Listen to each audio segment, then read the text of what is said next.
औज़ुबिल्लाहिमिनश्शैतानिर्रजीम बिस्मिल्लाहिर्रहमानिर्रहीम अल्हम्दुलिल्लाहि रब्बिल आलमीन व बिही नस्तईन व हुवा खैरुल मुईन नहमदुहु व नुसल्ली अला रसूलिहिल करीम व आलिहि तय्यबीन अत्ताहिरीन अल मासूमीन अम्मा बाद अल हसन वल हुसैन सय्यद शबाब अहलुल जन्नह। अज़ीज़ दोस्तों, हम इमाम हसन अलैहिस्सलाम की ज़िंदगानी के मुतल्लिक़ आपको रिवायात और इमाम हसन अलैहिस्सलाम के कमालात आप तक पहुँचा रहे हैं। उम्मीद है हमारी वीडियोस आपको पसंद आ रही होंगी। आप हमारे चैनल को सब्सक्राइब करना ना भूलिएगा और वीडियोस को लाइक करना ज़रूर ना भूलिएगा। दोस्तों, जब इमाम हसन अलैहिस्सलाम के कमालात हम आपके सामने बयान करते हैं तो यकीनन क्योंकि आज 15 रमज़ानुल मुबारक है तो आपका दिल ज़रूर खुश हो जाता होगा इमाम हसन अलैहिस्सलाम के फ़ज़ाइल और कमालात सुनकर। तो आप ज़रूर हमारे हक़ में दुआ कीजिएगा।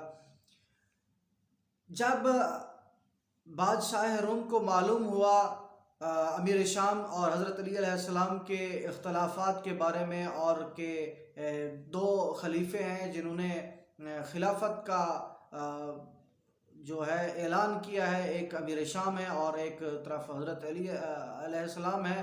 तो अमीर शाम ने जांचने के लिए कि हक़ पर कौन है, उसने बुलाया दोनों के सफ़रा को, इमाम अली अलैहिस्सलाम के भी सफ़ीर को बुलाया और अमीर शाम के सफ़ीर को भी बुलाया।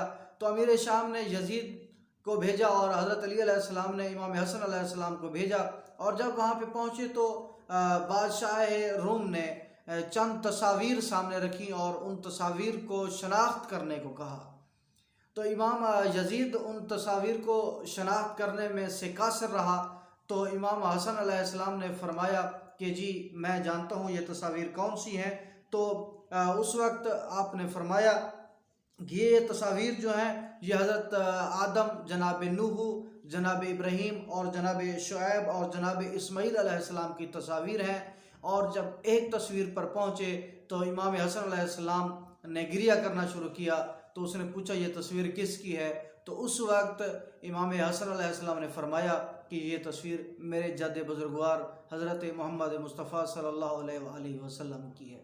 उसके बाद उसने चंद सवालात किए जो हम आपके सामने बयान करते हैं। बादशाह रूम ने एक सवाल किया कि वो कौन सी चंद अशिया हैं जो बग़ैर किसी बाप के, बग़ैर पिदर और मदर के इस जहान में आई हैं। तो उससे भी यजीद उनके भी जवाब देने से कासिर रहा। तो इमाम हसन अलैहिस्सलाम ने फरमाया जी वो चंद चीज़ें ये हैं कि हज़रत आदम अलैहिस्सलाम बग़ैर माँ और बाप के आए इस जहान में, जनाब हवा वो भी माँ और बाप के बग़ैर आई। वो कव्वा जो हाबील और काबिल के दरमियान जब लड़ाई हुई थी और ये बयान करने के लिए कि काबिल को बताने के लिए कि कातिल को बताने के लिए काबिल को कि उसको दफन कैसे करना है, जो कव्वा आया था वो भी माँ और बाप के था। जनाब इस्माईल अलैहिस्सलाम का पे जो कुर्बान होने के लिए दुम्बा आया था वो भी माँ और बाप के था। हज़रत मूसा अलैहिस्सलाम का जो अजदहा था वो भी माँ और बाप के अलावा था। इसी तरह इमाम हसन अलैहिस्सलाम ने फरमाया कि जनाब सालेह की नाका जो थी वो भी बग़ैर माँ और बाप अलैहिस्सलाम के थी, जिसे नाका सालेह कहा जाता है। वो भी वाक़या इंशाल्लाह कभी आपके सामने बयान करेंगे। और इसके अलावा इब्लीस के बारे में इमाम अलैहिस्सलाम ने फरमाया कि वो भी माँ और बाप के अलावा है। तो इन चंद चीज़ों का जब तज़किरा बादशाह रूम के सामने किया तो वो रसूल खुदा सल्लल्लाहु अलैहि वसल्लम का हकीकी जानशीन इमाम हसन अलैहिस्सलाम को ना सिर्फ कहने का मोतरफ़ हुआ बल्कि उसने इमाम हसन अलैहिस्सलाम को बहुत से तहाइफ भी दिए और इमाम अलैहिस्सलाम का चाहने वाला भी बन गया। तो दोस्तों, इंशाल्लाह आने वाले वीडियोस में हम मज़ीद इमाम अलैहिस्सलाम की का इल्मी कमालात का तज़किरा आपके सामने करते रहेंगे। वस्सलामु अलैकुम वरहमतुल्लाहि व बरकातहू।